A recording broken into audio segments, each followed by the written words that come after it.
This is In Conversation with DRR. I'm Xiaohan and researcher in University College London IRDR, Institute for Risk and Disaster Risk Reduction. The purpose of this initiative is about to involve the people in UCL IRDR into the discussion of the disaster risk research in China, particularly in some China extreme event. And today is our first session. I'm really happy, and it is my pleasure to invite the high talented, marvelous, significant Mr. Miles George Harris, who is a PhD student in UCL IRDR. So, hi, Miles. Good afternoon. Thanks so much for your invitation. And can you briefly introduce yourself? Sure. So my name's Miles. I'm a second-year PhD student at UCL in the Institute for Risk and Disaster Reduction. By background, I trained as a nurse, and my master's was in education. My clinical practice as a nurse was mostly, and still is, in a pre-hospital remote environment, mostly focusing on mountainous environments. And for my PhD, I wanted to bring those three themes together into one project. So my research is focusing on something called prolonged field care, which is really a military healthcare term for the provision of healthcare to people in very remote environments with limited accessibility and limited resources as well. And I'm examining that through a disaster risk reduction lens. Okay, great. Yeah, thank you for your introduction. And did you hear that story, the tragedy story, the marathon in China, in northwest of China? Did you hear that? I have. I was following it on the news, and it's a very sad case, and one that aligns very well with the research that I'm doing about how to look after people in a remote environment and reduce the risk of a disaster occurring. So, what do you think about this tragedy? Because this marathon is different compared with what's happening in the city in London. It occurs in the mountain area. The average height about the competition region is between 2,000 and 3,020 meters above the sea. That's right. So it's known as an ultra marathon. So an ultra marathon is much longer than a normal marathon. And a normal marathon is a massive undertaking as it is. So an ultra marathon is usually around 100 miles rather than 26, but of course they can be longer than that. And what makes this ultra marathon more unique, as you just said, is it's in a mountainous environment and goes up to 3,200 meters, as you've mentioned. Now, in terms of altitude, that's not extremely high, but depending on somebody's physiology and the way that a person's body is made up, you can start to feel the effects of altitude from only 2,000 or 2,500 meters. So at face value, this is a very challenging competition that will certainly put the participants through their paces. Yeah, and did you see the marathon pass on the map? I did. I had a quick look. I'm not so familiar with Chinese mountain ranges. It's an area that I would love to go and explore. And looking at it from that bird's eye view, it certainly looked very, very challenging. So the marathon wave has been hosted in the northwest of China and in Gansu region, which is the T-bike platform in the west of China, and this is a boundary between the first stage and the second stage. And the marathon is about 100 kilometers, and there are 9 supply points, which about average 12 to 15 kilometers per supply point. And most of the accidents occurred is between here, the supply point 3 and supply point 2. This is was the accident happened mostly, and this is place that where the bodies, the 21 bodies has been found. People argued that the extreme weather is the main reason that caused this casualty. What do you think about that? Well, just looking at this route, as you can see on the screen, 100 kilometers is around 60 miles. So that certainly is a very long distance to go. You mentioned the commentary is saying that the extreme weather is the cause of these fatalities and the other injuries. I would change that slightly and say that it's a vulnerability to that extreme weather. A mountain environment is very changeable in terms of the weather. So although we can predict to a certain degree of accuracy, it should be acknowledged that you can't predict precisely what the weather's going to do. But what we always do know is that the weather is changeable and it can change for the worse very, very rapidly. And that goes for most mountain environments around the world, not just in China.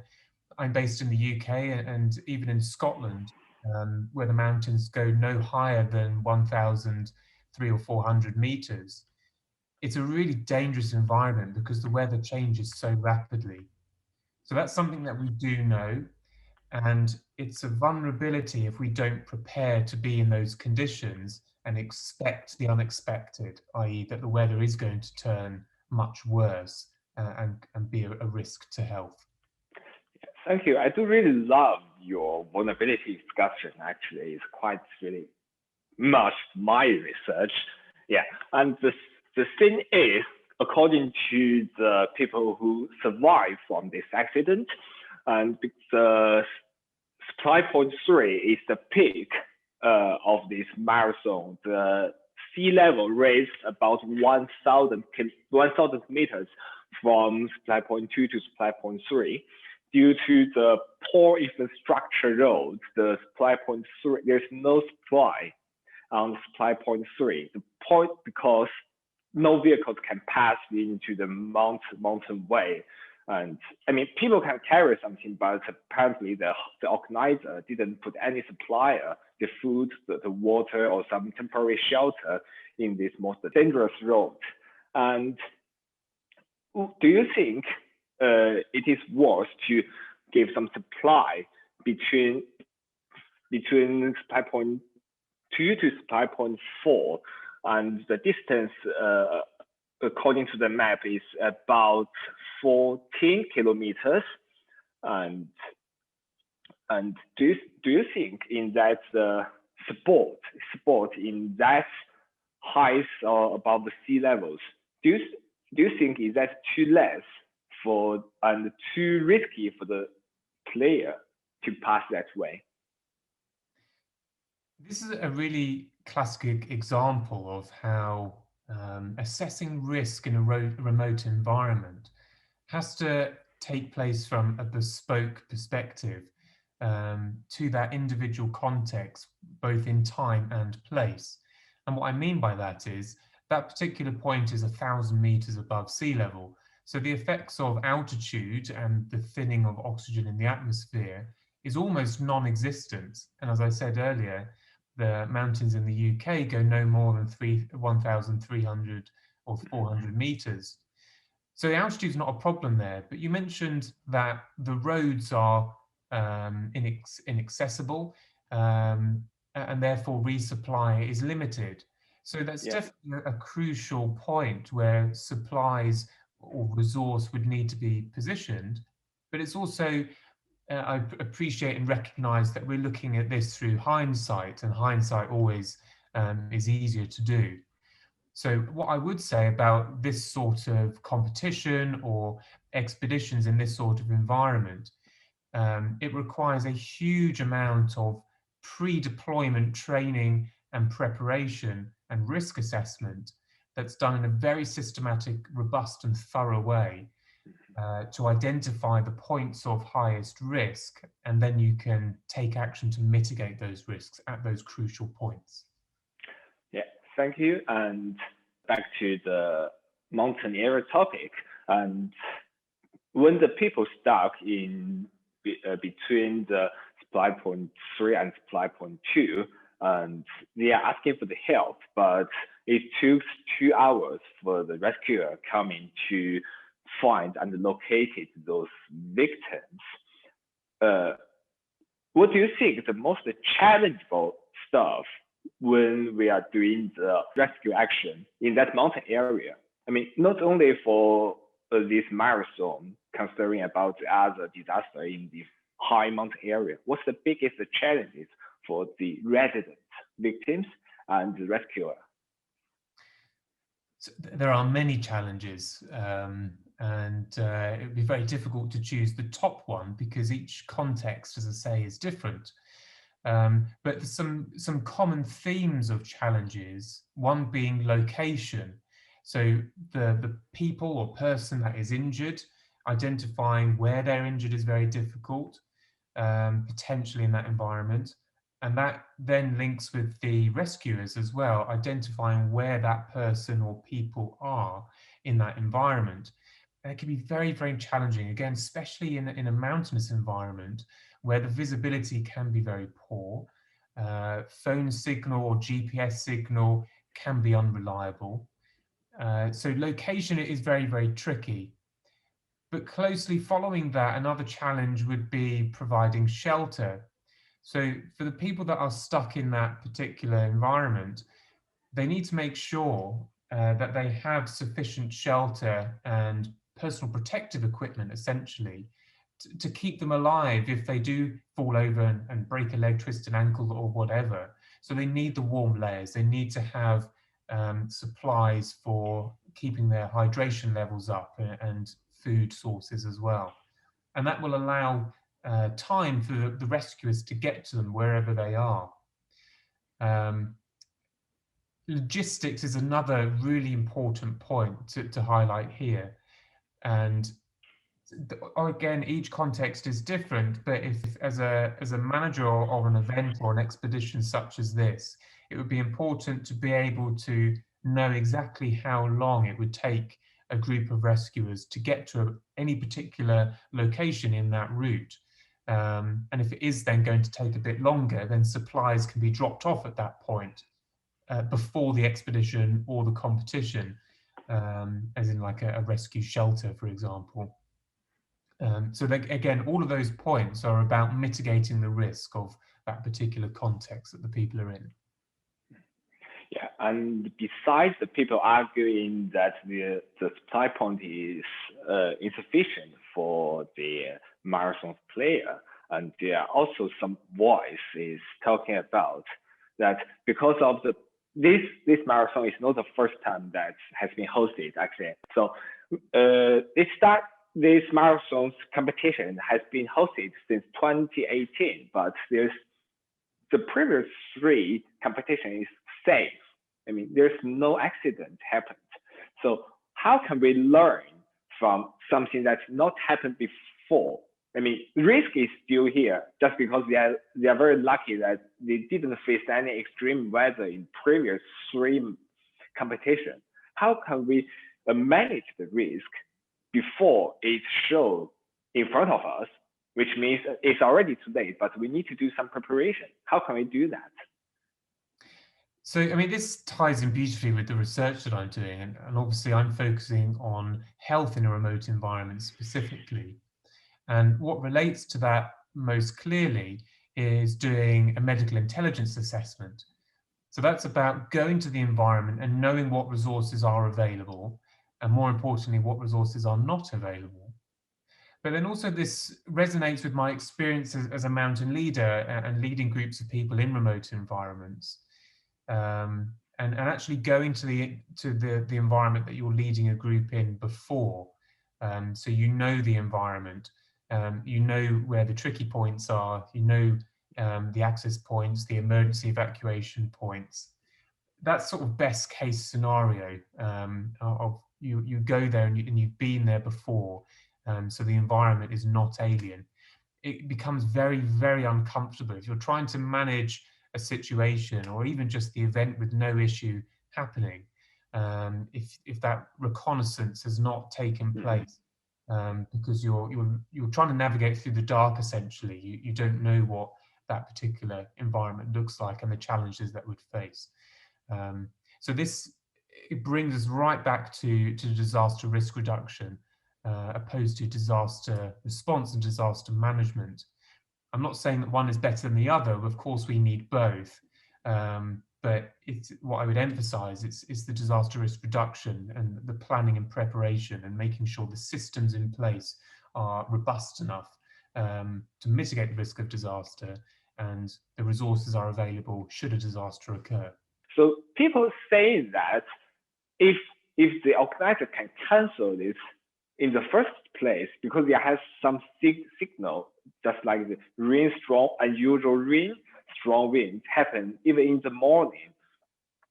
So do you think how could organizer to make the decision in such dilemma situation? Because if they canceled that marathon, maybe they will face some economic loss and some reputation. But if they didn't cancel that and host it usually just like that, the loss is unchangeable. You can change the date, but you can't save a life. So that's a really good question. And the answer is, from my own practice, is broken into 3 stages of decision making. And the vehicle that drives that decision making is risk assessment. The first stage is what's called an activity risk assessment, and that takes place weeks, if not months, or for a big event like this, it may even be a year or 18 months before that activity takes place. So it's a high-level risk assessment, and you know the main risks that take place or are present during that activity. And then you can plan resources well in advance to be able to manage those risks. But as you've said, that environment is mostly a warm environment, a hot environment. But what took the people by surprise is it turned into a very cold environment. So the second stage of risk assessment, again from my own practice, is a specific risk assessment. A specific risk assessment takes place on the morning of an activity. And as a mountaineer, we almost fixate ourselves on what the weather is doing. And we forensically assess from different sources of information about what the weather is doing. And this isn't just going on to Google or another broad platform that gives a very woolly or rough estimate of what the weather is doing. We're looking at synoptic weather charts provided by the Met Office, for example. And then we're triangulating those findings with perhaps a specific mountain weather system report, and then a third report as well.